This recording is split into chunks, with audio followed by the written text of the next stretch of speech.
the Lord, mga kapatid. Salamat, Ate Angel, sa napakagandang awitin. Napakasarap mag-worship. Masarap sumamba sa ating Panginoon Diyos. Amen. No, tayo po ay laging umawit sa ating Panginoon. Amen. Siya po ay napakabuti sa ating buhay. Praise the Lord. Tayo po mga kapatid ay dadako sa pinakamahalagang bagay, ang salita ng ating Panginoon. Ating pong buksan ang ating Biblia in Ezekiel chapter 36. Ezekiel chapter 36, verse 24. For I will take you out of the nation. I will gather you from all the countries and bring you back into your own land. I will sprinkle clean water on you, and you will be clean. I will cleanse you from all your impurities and from all your idols. I will give you a new heart and put a new spirit in you. I will remove from you your heart of stone and give you a heart of flesh. And I will put my spirit you and move you, follow, decrease, and be careful to keep my laws. You will live in the land I gave your forefathers. You will be my people, and I will be your God. I will save you from all your uncleanliness. I will call for the grain and make it plentiful, and will not bring famine upon you. Verse 30, I will increase the fruit of the trees and the crops of the field, so that you will no longer suffer disgrace among the nation because of famine. Amen. Praise God. Tayo po'y manalangin, Panginoon, salamat. Ikaw po ay patuloy na magpala sa amin sa pag-kinig ng iyong salita, Panginoon. I-bless mo po ito, Diyos, at maging sa bawat makikinig ng topic ng gawain ito, Panginoon. Gamitin mo instrumento ang iyong lingkod. Wala po akong magagawa kung wala ka. Sa pangalan ni Jesus, pinupuri ka namin. In Jesus' name, Amen. So, ang topic po natin sa araw na ito, let God lead us. Let God lead us. Amen? Atin po itong pahintulutan ng Diyos, mga kapatid, ay pangunahan tayo, no, sa landas na ating nilalakaran. Amen po ba? Praise the Lord. Ang bayan ng Israel, mga kapatid, ay marami po silang pinagdaanan. No, dahil sa katigasan po ng kanilang ulo, ay nakaranas po sila ng parusa ng Diyos. Napakadaming milagro, napakadaming ginawa ng Panginoon sa kanilang mga buhay, but still, ang kanilang puso, ang kanilang kaisipan, ang kanilang desire ay naging matigas sa harapan ng ating Panginoon. Amen? Na dapat nang sila iniligtas ng Diyos, mga kapatid, sa lugar ng Egypt, ilang araw lang sana nilang pupuntahan ang Kanaan. Na ang Kanaan na iyon, mga kapatid, which has a lot of God's promises with milk and honey. Doon po sila ilalagay. Pero sa kanilang ang problema sa Israel, mga kapatid, ay parang gusto na lang nilang sitting pretty, better process, mga kapatid. Ayaw na yata nilang maglakad. No? Angal na sila ng angal. Pero hindi nila nakita, noong time na sila po ay alipin ng Ehipto, mga kapatid, ay sobrang hirap po ang kanilang dinanas. Pero the time na sila po ay tinulungan ng ating Panginoon, umangal po sila. At yung 3 days ay naging 40 years, mga kapatid. Nangamatay po yung mga original at yung mga panibagong henerasyon ang siyang nakapasok sa pangako ng ating Panginoon.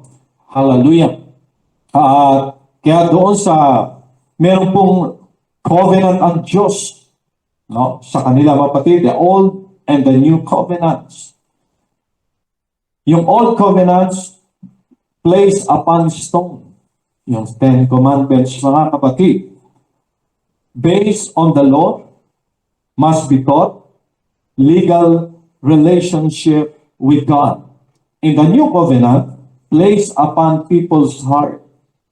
No? Inilagay na ng Diyos dahil sa katigasan ng ulo ng tao, mga kapatid, inilagay na ng Diyos sa puso natin. Kasama tayo, nadamay tayo. No? Dapat ang bayan lang ng Israel, ang tunay na bayan ng Diyos, ang kanyang purpose. Kaya siya na parito, to save His people which was lost.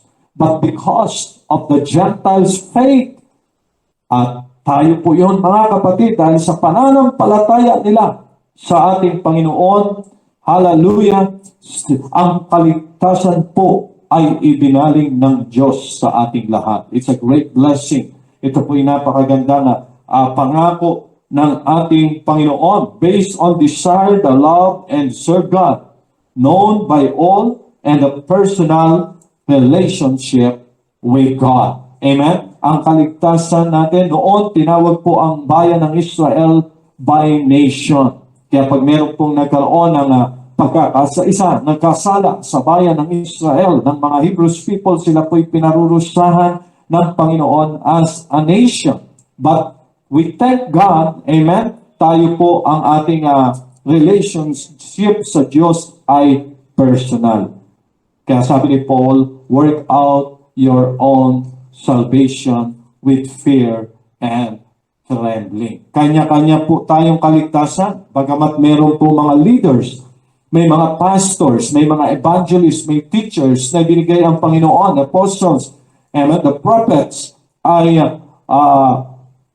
patuloy, mga kapatid, na ang pakikipag-ugnayan ng Diyos sa atin ay individual. Nasa iyo pa rin ang desisyon. Nasa atin pa rin ang desisyon. Maniniwala ba tayo hindi? Nasa iyo po yan.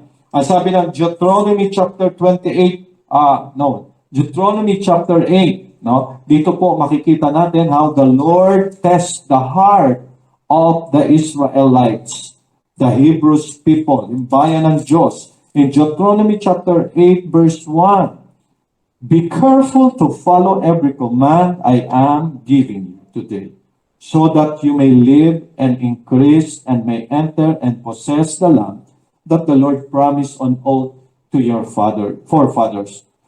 Una, be careful. Ingatan ninyo, no, yung salita, yung inutos ng Diyos. Amen? Dahil gustong i-guide ng Diyos ang kanyang bayan. At ang sabi dito, verse 2, remember how the Lord your God led you all the way in the desert these 40 years. Para to humble you and to test you in order to know what was in your heart, whether or not you would keep His command. No? Para malaman ng Diyos kung sumusunod ba ang tao, kung ang kanyang bayan. Kahit sa buhay natin, mga kapatid, ay meron pong batas na binigay ang Diyos na hindi po natin pwedeng baguhin, hindi po natin pwedeng baliin. Amen?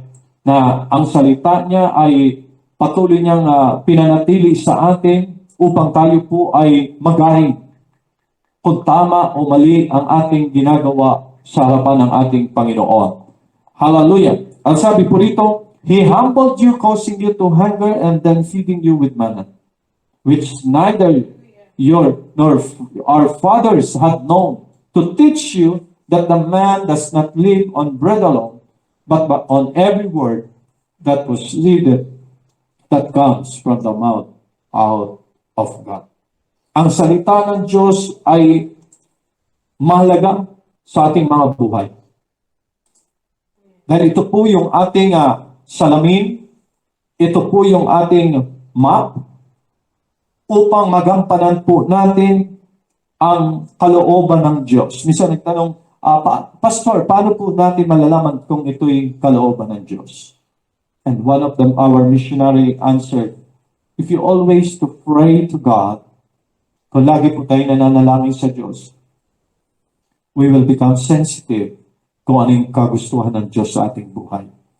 Magiging sensitibo po tayo. Maililit po tayo ng Diyos sa tamang landas na ating lalakaran if we are always talking to God. Amen? Ang sabi ng Book of Joel, mga kapatid, verse 2, chapter 2, verse 12, "Even now declares the Lord, return to me with all your heart, with fasting and weeping and mourning. Rend your heart and not your garments." No? Ano po yung gusto ng Panginoon sa atin? Our heart. Gusto niya yung sentro ng ating puso, ng ating buhay, ang ating puso. Dahil pag puso po ang binigay natin sa Diyos, damay po ang ating isip, damay po ang ating lakas. Kaya the Bible tells us the heart is deceitful above all things. At doon sa puso na yun, mga kapatid, ay doon po gustong manahan ng ating Panginoong Jesus. Amen? Ang sabi niya rito, return to the Lord your God, for He is gracious and compassionate, slow to anger and abounding in love, and He relents from sending calamity. Who knows He may turn and have pity and leave behind a blessing, grain offerings and drink offerings for the Lord your God.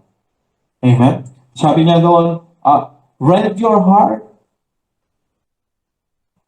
not your garments.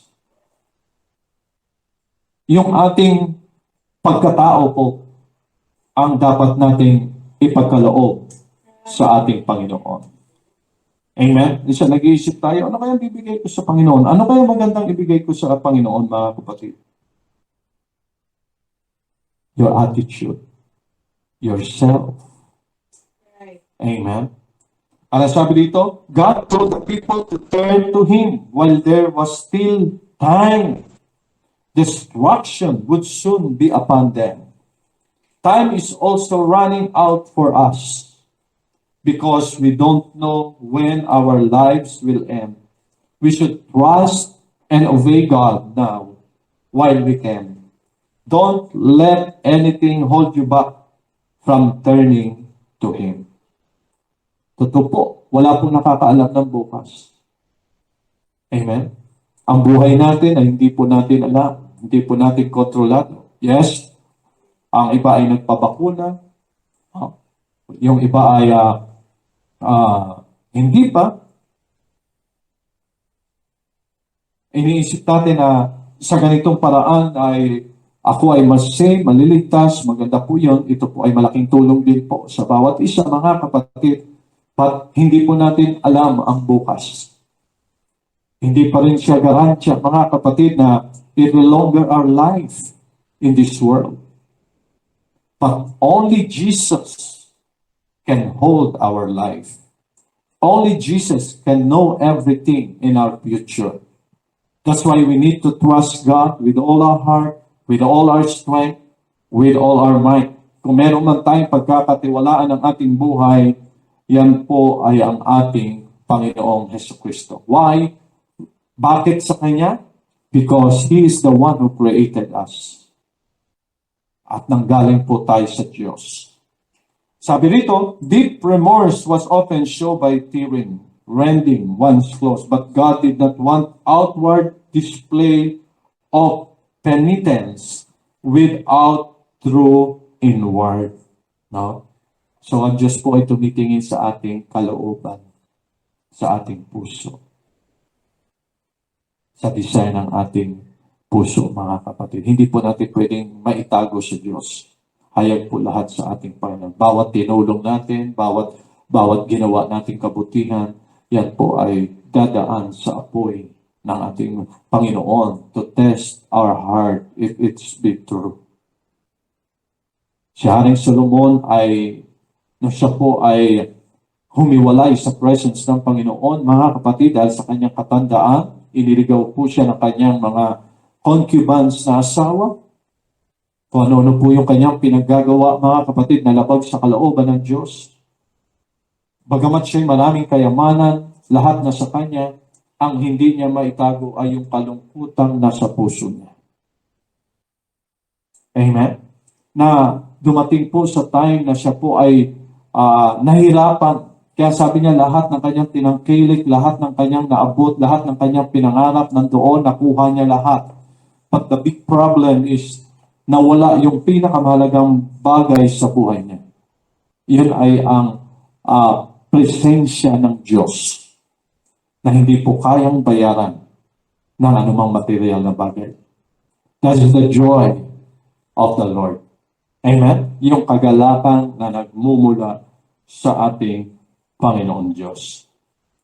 Be sure our attitude toward God is correct. Not just our outward action. Kaya nga lagi natin ipasuri ang ating sarili. Kaya lagi natin i-ask kay God, Lord, help me. Tulungan mo ko sa aking pagkakamali. Muli mong baguhin. Amen? At makita natin yan sa Psalms 51, how King David, ay sumulat, no, ng napakagandang confession sa ating Panginoon. At sabi niya dito, mga kapatid, create in me a pure heart. Tama yung kanyang tinakbuhan. Right? Pag ang heart ang problema, hindi ka pwedeng tumakbo sa bisyo mo. Hindi ka tumakbo sa another kasalanan. Kasi ang kasalanan ay hindi kayang baguhin pa ng isa pang kasalanan. Lalo lang lalala sa buhay mo. Sa buhay natin ito, mga kapatid. That's why King David, he knows, alam niya kung saan siya tatakbo. That's why he write this in Psalms 51 verse 10, created me a pure heart, O God, and renew a steadfast spirit within me. Unang sinabi niya, puso ko, baguhin mo, Panginoon. Linisin mo ang puso ko. Pangalawa sinabi niya, a steadfast spirit within me. Renew a right, it means right, tamang spirit. Do not cast me from your presence or take your Holy Spirit from me. Huwag kang lalayo. Huwag mo alisin ang banal mong Espiritu sa akin, Panginoon. Amen? Ano sabi niya rito? Restore to me the joy of my salvation. Kasi ang joy galing talaga sa Diyos yan. Hindi yan makukuha sa mga material na bagay. Hindi yan makukuha sa anumang bagay. Hindi kayang bilhin ito, mga kapatid, gaano mang kamahal. Kaya sabi ng Diyos, mapasayo na ang kayamanan sa sanglibutang ito. Mapahamak ang kaluluwa mo, ay walang kwenta ang mga bagay na yan. Amen? Praise God. Sabi dito, because we are born as a sinner, our natural inclination is to please ourselves rather than God.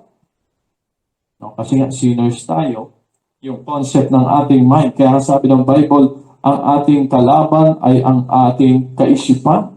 Casting down imagination. David followed that inclination when he took another man's wife. He also followed it when we sin in any way. Like David, we must ask God to cleanse us from within. Humingi tayo ng tawad sa Diyos. He is just and faithful to forgive us. Pag humingi po tayo ng tawad sa Diyos, huwag po nating ipilit, mga kapatid, na uulitin natin ito. Amen? Dahil ang mangyayari, niloloko na lang po natin ang sarili natin. Clearing our hearts and spirit for new thoughts and desire. Right conduct can come only from a clean heart and spirit. Ask God to create a pure heart and a spirit in you. Amen? Himingi po tayo. Kaya sabi ni James, humingi ka ng karunungan sa Diyos at ikaw ay bibigyan. Kaya nga, huwag kayong iyak lagi ng iyak pag kayo nag-pray. Kasi ang Diyos ay tinatanong din tayo kung anong gusto mo. Di ba? So, may pray tayo, iyak. Tinanong ka lang ng Diyos, di ka nakikinig. Ano bang gusto mo? Be specific. Kaya nangyari, binigay sa'yo, araw-araw, umiiyak ka na lang. Kasi wala kang binanggit. Sabi ng John, first John hindi ka binigyan kasi hindi ka nga humingi. Ayun. Kailangan marunong po tayong humingi sa Diyos. Amen?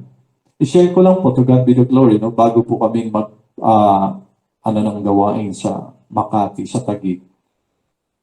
Sabi ko, God, bago pa man ang lahat, sabi ko sa kanya, I ask to the Lord, hindi po masama. Sabi nga ng Diyos, humingi ka. Sabi ko, Panginoon, pwede po ba na bigyan niyo kami ng sarili na naming bahay at sasakyan? No? Pray namin na mag-asawa po yan talaga, mga kapatid. Bago kami mag-pioneering sa gawain mo. Ang reason ko po kasi ganito, kaya ako hiningi yun. I want to prove to the members of the church na nanggaling sa iyo lahat ng blessing namin. Ikaw ay buhay, totoo na Diyos, na pag kami lumapit sa iyo, ay pagpapalain mo kami kung kami ay susunod at magpakatapat sa iyo. Yun yung reason ko. No? Sabi ko, hindi para maging luho, mga kapatid. I asked the Lord, I want to prove to them na ikaw ang nagpapala, ikaw ang tumawag sa amin mag-asawa para kami ay gumawa sa gawain mo, Panginoon. Amen? Kung hindi niya ibigay, hindi yun basihan na tayo po ay hihinto o magmumukmuk sa Diyos. But hindi po madali, mga kapatid. May proseso po ang Diyos bago ito po nakamit, mga kapatid. Binigay ng ating Panginoon. Amen? Through the talent, sabi ko nga po, mga kapatid, ang bawat talento, pag-aralin yung mga anak ninyo, kung ano po yung kakayahan natin, yun po ang gagamitin ng Diyos para i-connect niya sa pamamaraan ng pagpapala ng Diyos. Para meron tayong papaliwanag. Amen? Paano ito nangyari? Hindi po yung bumagsak na lang at biglaan. God used in the process. Para maunawaan po natin. Baka minsan nagtataka tayo, bakit siya pinagpala kaagad? Bakit siya pinagpala? Ay, gusto ko sumunod sa Diyos. Alam niyo, marami po sumusunod sa Diyos. Maraming tumanggap sa Diyos. No? Na hindi dahil para isabuhay ang salita ng Diyos sa kanilang buhay, but because of the blessing. Ingat po tayo, ha? Kaya sabi ng Bible in Romans chapter 1 na they worship the creation rather than Creator. Nandun sila sa pagpapala nakatingin kasi nga nakikita nila sa taong sumusunod sa Diyos. Pero the real purpose of following God ay wala doon. Paano po natin malalaman? When the time God give them instruction. Kaya kung mapapansin ninyo, pag ang pangangaral natin ay puro pagpapala, biyaya ng Diyos, ang sarap pakinggan po niyan. That's true. Pero when the time God will align our life, aalisin na ng Diyos yung kayabangan, tatabasan na ng Diyos yung ating pag-uugali, itatama na ng Panginoon, maraming pong tumatalikod dito. Ay, hindi yan. Susunod ako, pero huwag niyo pakialaman ang buhay ko. May mga ganong tao, mga kapatid, na ayaw nila, alam na nila kung ano yung sinabi ng salita, alam na nila kung ano yung pamamaraan ng Diyos, pero ayaw talaga nila magpalit. Amen? Ayaw nila. At kaya nga sabi ng Diyos, kung gusto mo sumunod sa akin, take up your cross and follow me. Forget yourselves. Kaya nga sabi ko sa inyo, mga kapatid, kaibigan, ang pinag-uusapan natin pag ganitong gawain, it's not kung anong religion meron tayo. Ang pinag-uusapan natin ay anong relasyon natin meron sa Diyos. Ito ba ay naaayon sa kalooban niya? Ito ba'y naaayon sa pamamaraan na kalooban ng Panginoon kung paano tayo mamumuhay sa harapan niya? Iyon po yung mahalaga. It's not only a fellowship, hindi po ito barkadahan, hindi po ito kung ano-ano lang mga kapatid. To enjoy, to satisfy ourselves. But the real purpose of this, let God allow us to lead us kung paano po tayo mamumuhay. Kasi magiging useless po ang lahat ng bagay na ginagawa natin if we will not allow God to lead us for His purpose. Amen? We are live dahil po'y nabuhay because of God's purpose in our life. That's the real. Kaya sabi ni Solomon, mga kapatid, the real purpose ng Panginoon is to keep His commandments. Fear God and keep His commandments. Because this is the whole duty of man. Yung mga pagpapala sa buhay natin, ano na lang yan consolation prize. Pero hindi po dapat natin na sila po, yung blessing natin sa buhay, ay kontrolin po ang ating relasyon sa ating Panginoon. Dapat tayo po ang marunong to handle this. Kaya nga ang blessing ng God, tinadaan niya sa tamang proseso how we can handle those things. Kaya pag ang blessing po ng Diyos, ang favor ng Diyos ay dumaan sa ating buhay, ingatan po natin. Huwag po natin ipagmamalaki. Amen? Huwag po natin ito ipagmalaki. Dahil sa isang idlap, pwede pong mawala itong mga bagay na ito. Pag ang ugali po natin ay nabago dahil sa mga bagay na meron ka. Ang sabi dito, do you ever feel stagnant in your faith as though you are just going through the motions? Has sin ever driven a wedge between you and God, making Him seem distant? David felt this way. He had sinned with Bathsheba and had just been confronted by Nathan the prophet.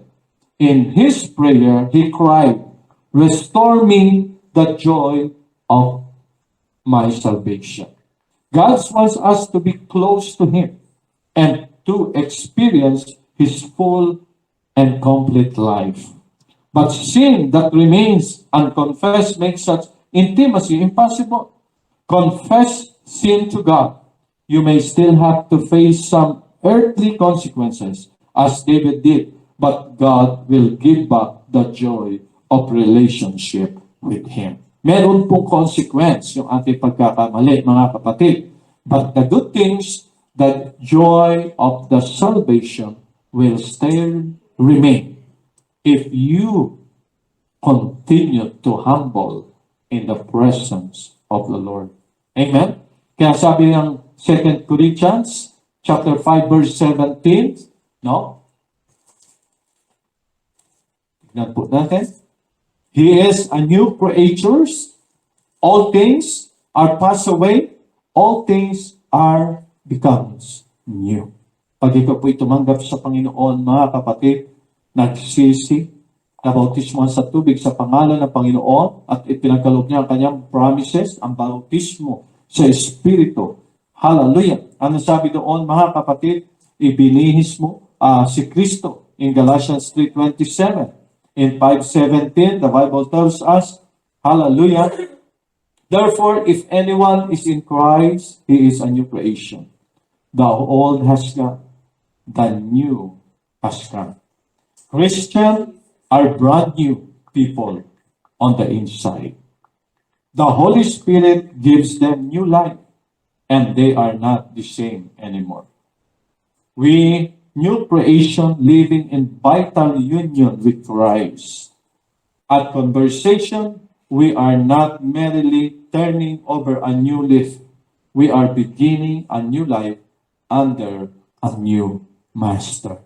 Now, once we surrender our life to God, isinuko natin ang buhay natin at sinabi natin, Lord, Ikaw na po mag-lead sa akin.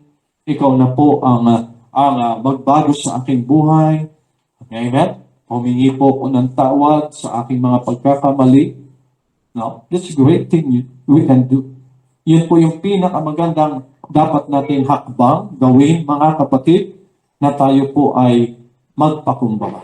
Sabi ng Bible, "Come unto me," Matthew 11:28, "all ye that labor and heavy laden, and I will give you rest." Amen?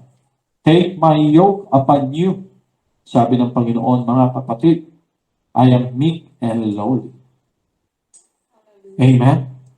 Tayo po ay, pag pinasakop natin sa Diyos ang ating buhay, makikita natin yung direction at purpose ng Diyos sa atin. Amen? Noon may mga kanya-kanya tayong plano, no? Sa mga pastor, iba't ibang testimony po ang meron kami, no? Paano kami tinawag ng Diyos, paano ang Diyos nakipag-usap sa amin na gawin tayong mga ngalal, gawin tayong fishers of men. Amen? May iba't ibang testimony na kami pong naranasan. Pagpapakinggan mo paano sila naging pastor, hindi dahil ginusto natin, but because God chose us. Pinili tayo ng Diyos na gawin ang mga bagay nito. Maraming inalis sa atin, maraming bagay na pangit na inalis sa atin, hanggang tinuruan tayo ng Diyos na maging karapat-dapat sa ating Panginoon. Amen? Kaya nga ang Ezekiel, chapter 36, ating ulitin, mga kapatid, no? Ang ganda po ng sinabi rito, "For I will take you out of the nation, I will gather you from all the countries, and bring you back into your own land.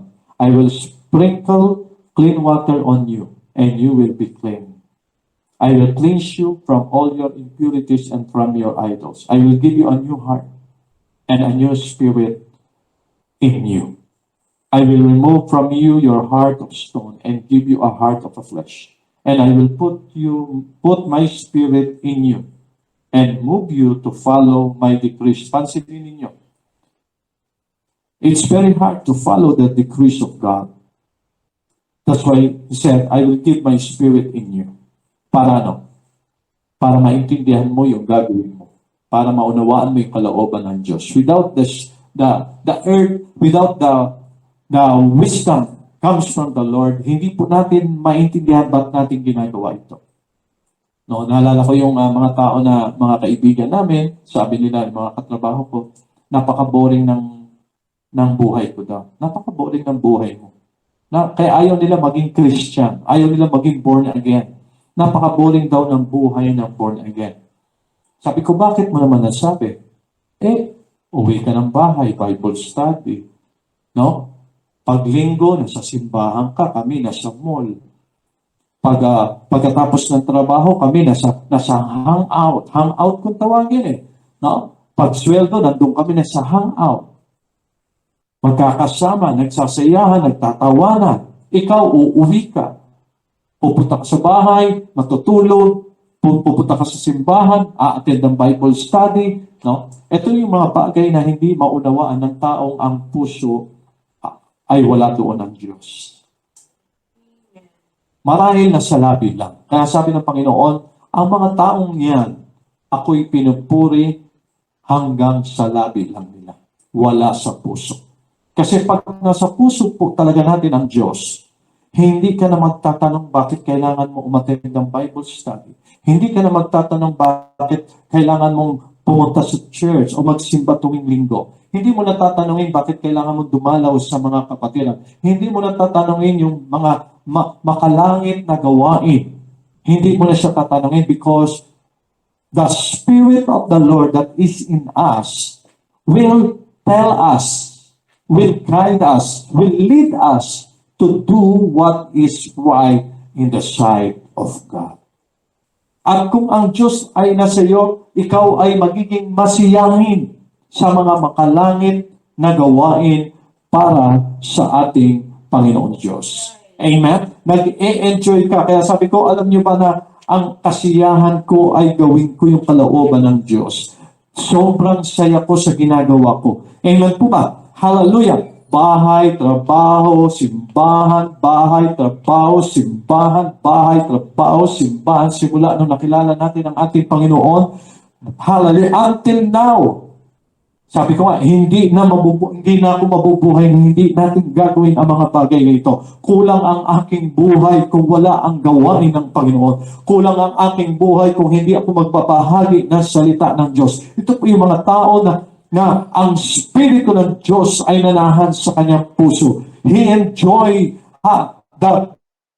na gawin yung mga kalooban ng Panginoon sa kanyang mga buhay. Amen? Because God is leading us. If the Lord will lead us, mga kapatid, yung mga bagay sa mundo ay wala ng panglasa sa atin. Yung mga bisyo sa mundo, wala ng panlasa sa tunay na mananampalataya na naglilingkod sa Panginoon. Kundi ang kanyang kaligayahan ay pagbulayan ang salita ng Diyos araw at gabi kasama ang kanyang mga mahal sa buhay. Amen? At ang ating kaisipan at ang ating mga mata, hallelujah, ay nakaset sa pangako ng Diyos na siya'y darating at tayo ay mananatiling maghihintay, mga kapatid, sa pagbabalik ng ating Panginoong Diyos. At nakita na natin ang mga palatandaan, yung mga bagay na mangyayari. Let the Lord allow to live our life, mga kapatid, hallelujah, to His will. Amen? At darating ang panahon, ang sasabihin ng Diyos sa atin, well done, thou good and faithful servant. Enter into the joy of the Lord. Wow! Amen? Yun po yung ating pinakahihintay. At sabi ng Panginoon dito sa aking napansin, sabi niya, I will call for the grain in verse 29. I will save you from all your uncleanness. I will call for the grain and the trees and the crops of the field, so that you will no longer suffer disgrace among the nation because of famine. Sa kahirapan, kagutuman, mga kapatid, amen, ay hindi tayo pababayaan ng Panginoon if we trust in the Lord. Tiwala sa ating Panginoon, mga kapatid. Amen? I remember my parents, mga kapatid, yung unang COVID. Siyempre, panic tayo dahil sila na mother, matatanda na, mga diabetic. No? And one thing na talagang kinapitan ko na lang ay ang Panginoon. Kasi hindi natin alam eh. Wala tayong alam. Biglaan, mayaman, mahirap, pare-pareho na tayo. Hindi makalabas, hindi makabili. Kailangan meron tayong ID, meron tayong mga kapatid. We experience that. And at time, mga kapatid, instead na magpanic, nung una, first and second and third day, hindi mo alam, puro balita. Pero sa naobserbahan ko, mga kapatid, the more na nanonood ka ng mga balita, the more na nagkakaroon ng pagkakakuya na ayan ang patay. Naku, ang patay sa US, ang patay sa ang patay sa ganito, puro patay.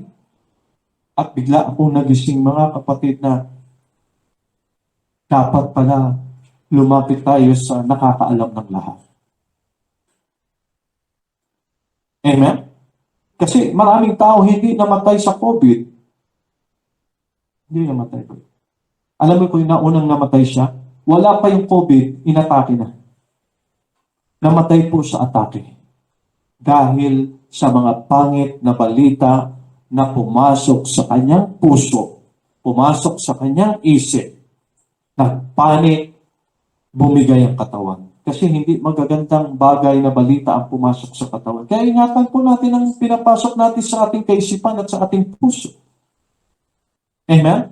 Ang sabi noon, ang masiyahing puso ay nakakatulong sa kanyang kalusugan, sa kanyang pangangatawan. Sa ganyan mga sitwasyon, dapat matuto tayong umiti. Sa ganyan sitwasyon, dapat lalo tayong matuto magtiwala sa Panginoon. That's why that situation, mga kapatid, I pray to God with my wife. Lagi namin pinagpapray mga mahal sa buhay namin. Lord, huwag niyo pong iingatan, lalo na yung pagkain ng aming mga kapatid, pagkain ng aming magulang, pagkain ng mga mahal sa buhay namin, ano man. Then, nagkaroon ng pagkakataon na magkamusta. Sabi ko, Nay, kamusta po kayo dyan? Okay kami dito, anak. Ang bigas namin ay 10 sako.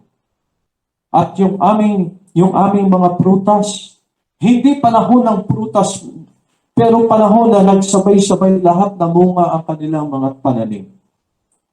This was, binabasa ko mga kapatid, sabi ng God He will increase the grain, yung fields. At nagkataon mga kapatid, na pinaupahan yung lupa nilang magkakapatid doon, may nagtanim ng mga gulay. So, hindi po sila bumili ng gulay. Nung umaari po sila, sabi ng may-ari, pwede po kayong kumuha. Ayan, ang bait, ano? Pwede po kayong kumuha. Ayan. Pagluto, ayan tao, pag binigyan mo yung kanan, pati kaliwa kukunin. Hindi na naawa doon sa nagtanim. Parang sila ang may-ari. Yung iba, kumuha sa sako, ibinebenta. Inunahan pa yung nagtanim. Sabi lang, pang-ulam. Yun yung problema minsan sa tao, abusado. Amen? Pero yung taong nakakaunawa, kukuha ka talaga. Yung tama lang, mga kapatid. Amen po ba? So, it is the promise of God na pag tayo po'y nagtiwala sa Diyos at ang buhay natin ay pinabayaan natin i-lead ng ating Panginoon in a right direction, hindi lang tayo ang tutulungan ng Diyos. Even our loved ones, even our family, maging ang ating mga pinanalangin. Sabi ng Panginoon yan ang ipananalangin mo, pagpapalain mo, ipagpapalain ko. Ang umaaway sa iyo, siya ang gaganti, kaya huwag ka nang gumanti. May nang away sa iyo. Dahil sa Panginoon, huwag ka magsalita ng laban sa Kanya. Pabayaan mo ang Diyos kumilos para sa Kanya. Kapag nga, prayer mo, Lord, huwag mo siyang isumpa, pagpalain mo siya. Kasi pag bumawi ang Diyos, sobrang mga kapatid. Talagang matindi, mga kapatid. So, ano pa sabi rito? I will call for the grain and make it plentiful and will not bring famine upon you.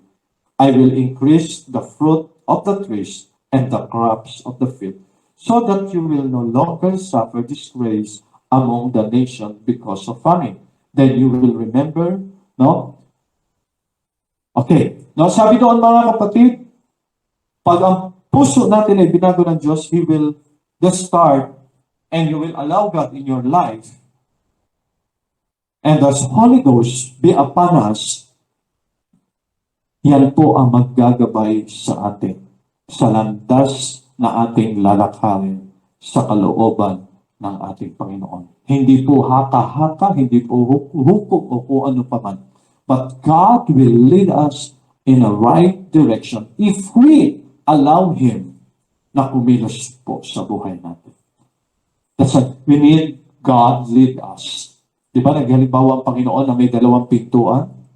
Yung pintuan ay napakalawak, marami ang gustong pumasok, maraming pupunta doon, at ang mayroong pintuan napakaliit, at kakaunti lamang ang nakakapasok. Pinili yung pintuan na yun. Amen? Kaya ang paglilingkod sa Diyos, hindi po ito sa pilitan. Ang paglilingkod sa Diyos ay desisyon mo. Desisyon ko. Once you heard the word of God, maniwala ka sa hindi. Kung hindi ka susunod, you will suffer the consequence. Kung susunod ka, you will gain blessing from the Lord. Yun po yung bigay ng Panginoon. Pero hindi po, mga kapatid, mapipigilan ang Diyos. Hindi po natin mapipigilan ang mga bagay na nangyayari ngayon because our world is finished already. Tapos na po. Basahin yung Book of Revelation. Ito yung senior ko kala Brother Carlson kagabi. The world is it's finished already. Tapos na po. We are preparing ourselves for the coming of the Lord. Let us this time be wise. Let the will of God lead us. Our life, our thinking, our direction, our speech, our heart, our mind. Let the wisdom of God lead us always, mga kapatid ko. Brothers and sisters in Christ, friends, classmates. Hayaan natin ang Diyos na mag-lead ng ating mga buhay. Hindi because we are following God not because hindi dahil sa mga pagpapalang ibinibigay niya. We are following God because He is our great Creator. He is our great God in our life. Siya po yung may-ari ng ating mga buhay. Amen? So, brothers and sisters, let God lead us. Naalala ko yung kanta ni Gary Valenciano. Lead me, Lord. Amen? Napakagandang awitin. Pwede ba yun, Sister Fat, patuloy? Lead me, Lord. At humingi tayo ng Diyos. Humingi tayo sa Diyos ng karunungan, katalinuhan, kung paano natin gagawin ng tama ang lahat ng bagay sa kalooban ng ating Panginoon. Praise God. Hallelujah. Amen. Siya lang po ang makakapagbago ng buhay natin, mga kapatid. Siya lang po ang tanging pag-asa upang maging maayos po ang lahat sa buhay natin. He will protect us. That's the promise of the Lord. He will command His angel to encamp around us. Magbabantay po siya. At sa lahat ng ating pangangailangan ay aabutin ng ating Panginoon Diyos. Praise the Lord.